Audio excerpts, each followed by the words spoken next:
The dimly lit command deck of the Galactic Federation capital ship, the Indomitable, crackled with an almost palpable tension. Clustered around a vast holographic projection of the Milky Way, high-ranking Federation officers stared intently at a single pulsating red dot. Earth!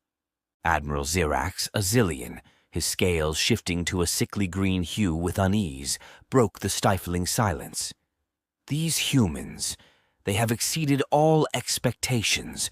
Their technological progress in the mere century they've been in the galactic community is unnatural.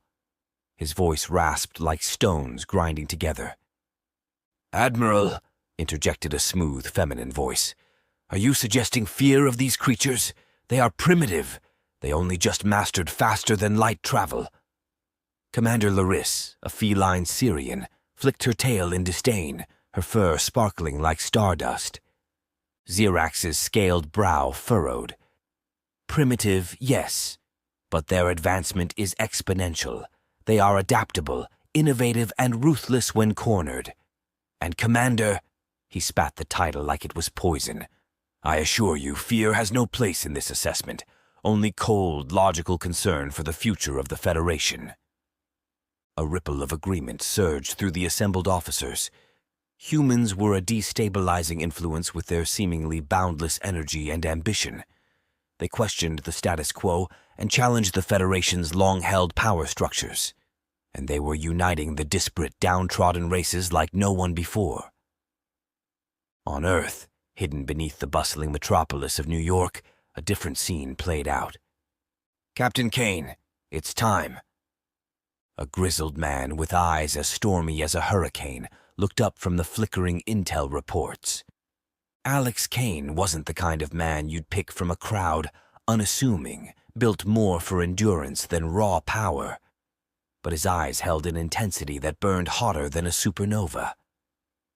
I was born ready, Nina, he replied, his voice quiet yet resonating with unwavering resolve. Tell the team, it's a go. Nina, his AI companion, was more than just a collection of code within his implants. She was his lifeline, his mind extended into the datasphere. A faint holographic projection of her, a young woman with vibrant green hair and eyes filled with quiet determination, flickered beside him. Rebel units are in position across 11 star systems, all awaiting your signal, Captain.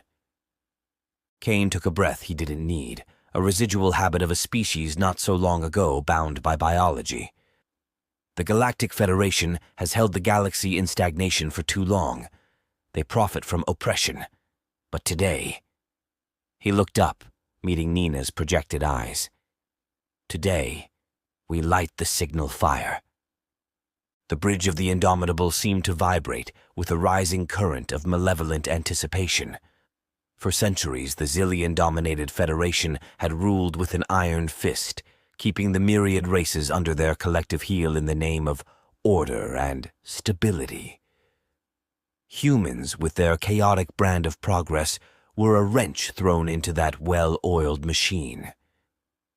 Admiral, their growth remains confined to their own solar system and the handful of colonies they've established.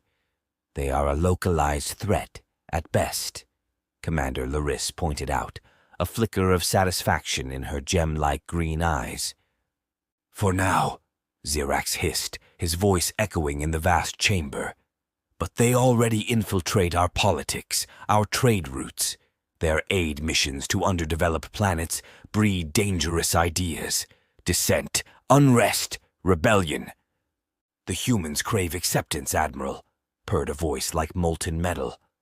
The speaker, Ambassador Tiskrall, was a Draxian, a monstrously huge insectoid creature with obsidian eyes and razor-sharp mandibles. They yearn to be one of us, but fail to understand our time-honored traditions. They are impatient children. Children, yes, Xirax agreed, but children who are growing stronger each day. Their strength will one day rival our own. When it does, their impatience will turn to open defiance. We cannot and will not allow that. A murmur of assent swept the bridge.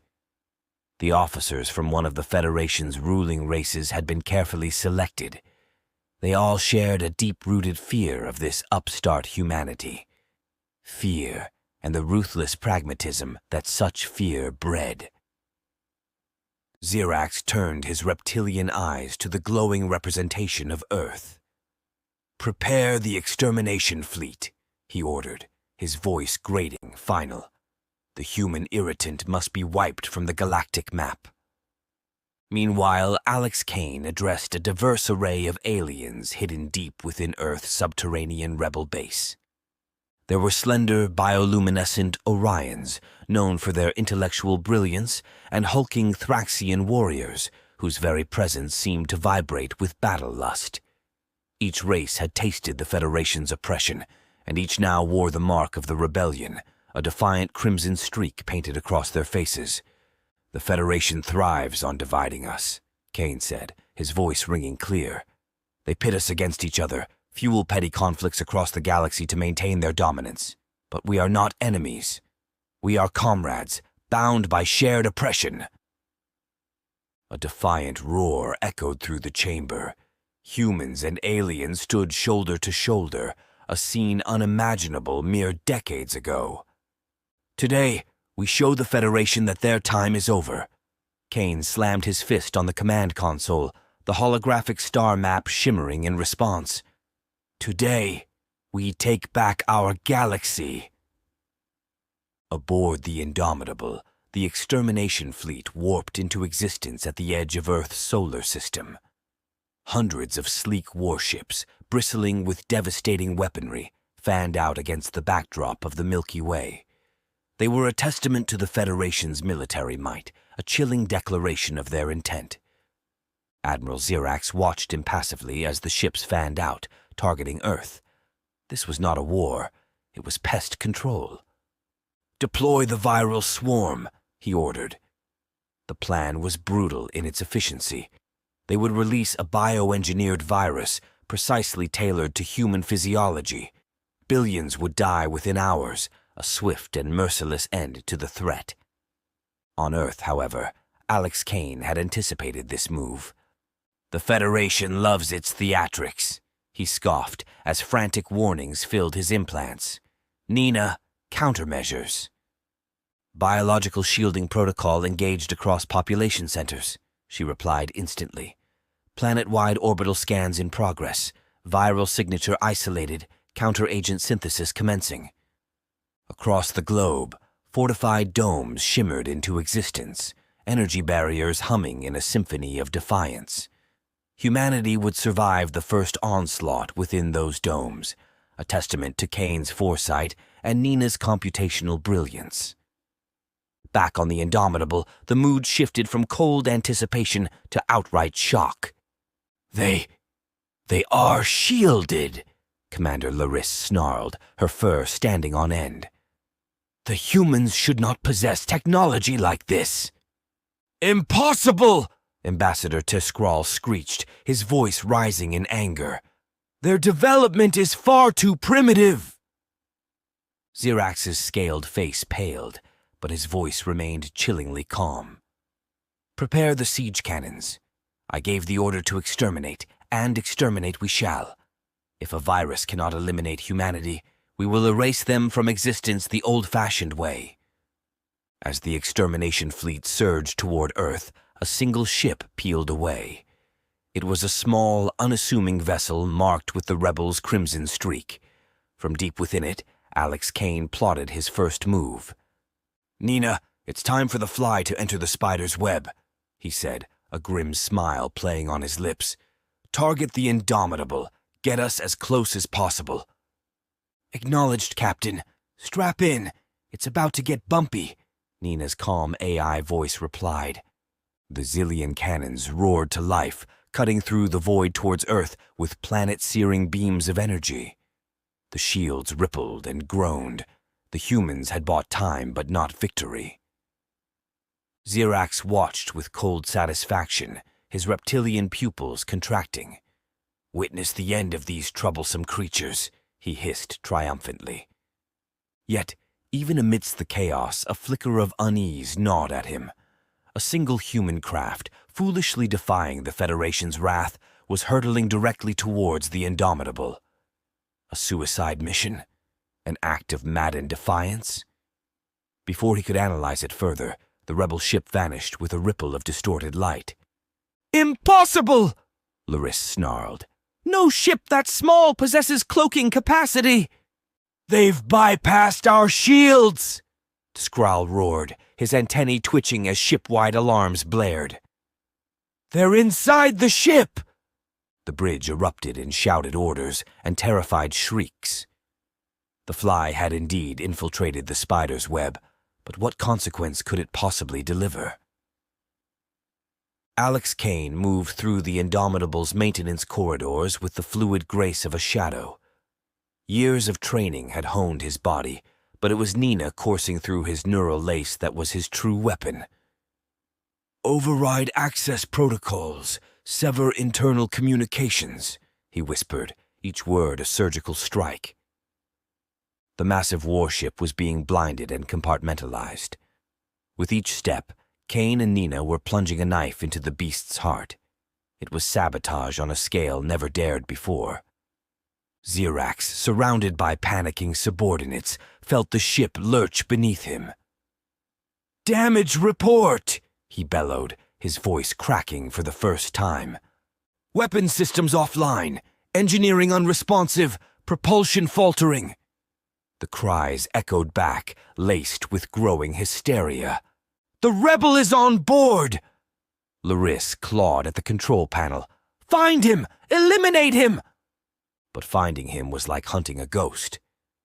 Kane weaved through the labyrinthine corridors, his goal not direct combat, that would be suicidal, but the ship's command core itself.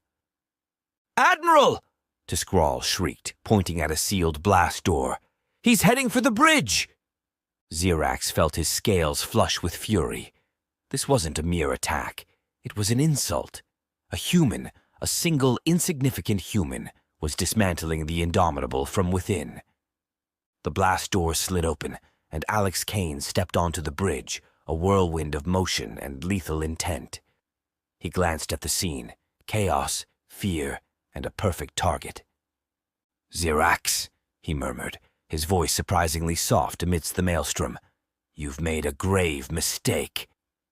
Xerax turned sharply, his eyes locking onto the human, an unsettling mix of revulsion and grudging respect flickering across his scaled features. "Foolish creature," he snarled. "Do you think this changes anything? The humans will still burn. Your pitiful rebellion will be crushed." "But not by you," Kane countered.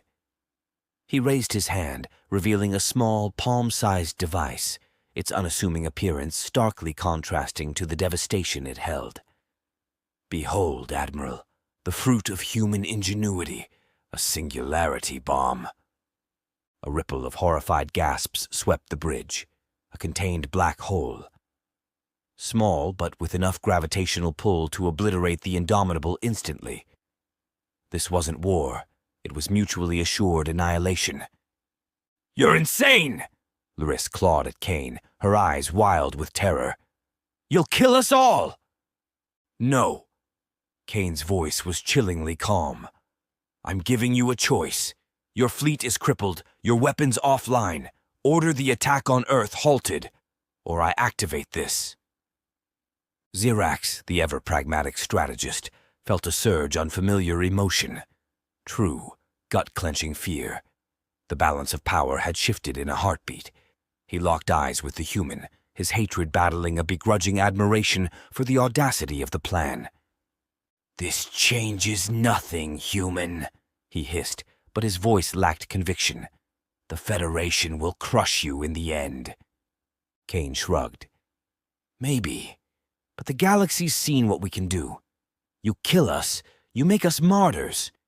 Think the oppressed will remain docile then? Your Federation falls either way, Admiral." He paused, the singularity bomb glinting in his hand.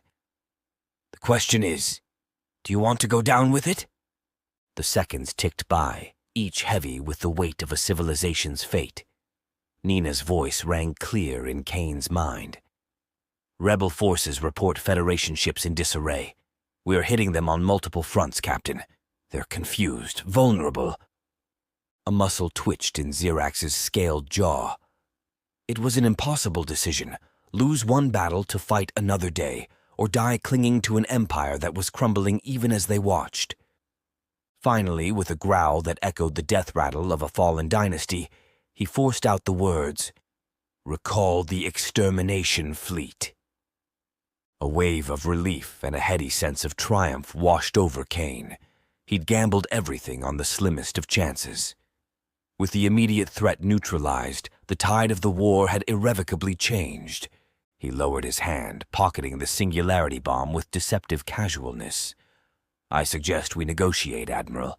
It seems neither of us fancies oblivion today."